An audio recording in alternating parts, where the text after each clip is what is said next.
అంటే దైవశక్తి నాతో ఉంటుంది కదా, మీ దగ్గర కూడా దైవశక్తి ఉంది కదా, మీ దగ్గర ఎక్కువ ఉందా నా దగ్గర ఎక్కువ ఉందా? మా దగ్గర ఎక్కువ ఉంటుంది. మీ దగ్గర ఎక్కువ ఉందా?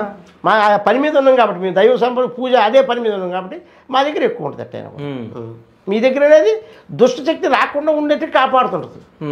కొన్నికి చెబుతుంటుంది, ఎక్కడికో పోయేకాడికి అది ఆగిపోతుంది. అక్కడ ఏదైనా చెడు ఉండేటప్పుడు ఆగిపోతుంది. ఆగిపోయిన తర్వాత చెడు అని కాదు, అది మంచిదానికి ఆగిపోతుంది.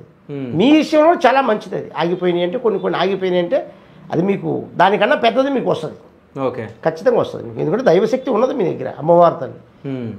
సో అంటే మీ పాంప్లెట్లో మీరు చాలా రాసిరు, అంటే వ్యవసాయం, వ్యాపారం, చదువు, ఉద్యోగం, పెళ్ళి, పుత్ర సంతానం, ప్రేమ సమస్యలు, జ్ఞాపక శక్తి, కుటుంబ సమస్యలు, ఆరోగ్య సమస్యలు, విదేశీ ప్రయాణ, ప్రమోషన్స్, ట్రాన్స్ఫర్స్, లాభ నష్టాలు, భార్యాభర్తల మధ్య కలహాలు, కన్ను దిష్టి, నిమ్మకాయ దిష్టి. నిమ్మకాయ దిష్టి అంటే ఏంటి?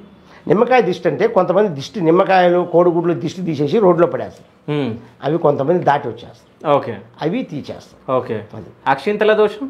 అక్షింతల దోషం అంటే కొంతమంది పెళ్లిళ్ళకి కొన్ని ప్రాబ్లాలు ఉన్న వాళ్ళు అక్షింతలు వేస్తుంటారు. ఓకే, పెళ్లిళ్ళకనే కాదు, కొన్ని సందర్భాల్లో కొన్ని విషయాలు వేస్తుంటారు. మనం పెద్దోళ్ళని మన బంధువుల దగ్గరికి పోయినా కూడా వేస్తుంటారు. అట్లా అక్షంతల్లో కొన్ని దోషాలు వస్తుంటాయి. నాగదోషం అంటే ఏంది? నాగదోషం అంటే కొన్ని నాగబంధంలో నాగదోషాలు జాతక రీతులు అందరికీ అన్నింటిలో ఉంది నాగదోషం. ఓకే, నాకుందా అదేమన్నా? మీకు నాగదోషం అంత లేదు. లేదా? రాత్రి కళలు? రాత్రి పీడకలు వస్తుంటాయి, ఆ పీడకలు లేకుండా చేస్తాం. ఓకే, అయితే రాత్రిపూట చిన్నపిల్లలు మూత్రం పోసుకుంటా ఉంటారు, ఎందుకు పోసుకుంటారు? అది కొంతమందికి ఇదే పీడకల ద్వారాగా కొంతమంది చిన్న వయసు అంటే 4 ఏళ్ళు 5 ఏళ్ళ పిల్లలు జనరల్గా ఉంటాయి. ఇక దానికి మించి పోసేది కొన్ని దుష్ట గ్రహాలు బాలగ్రహాలు ఉంటాయి, దానివల్ల పోసుకుంటారు. ఓకే, నవగ్రహ దోషం అంటే? నవగ్రహ దోషాలు ఉంటాయిగా కొన్ని. ఓకే, నవగ్రహ దోషం అంటే నవగ్రహాలను పూజించాలా? నవగ్రహాలు పూజించాల్సి వస్తుంది, నవగ్రహ గుడికి పోవాల్సి వస్తుంది.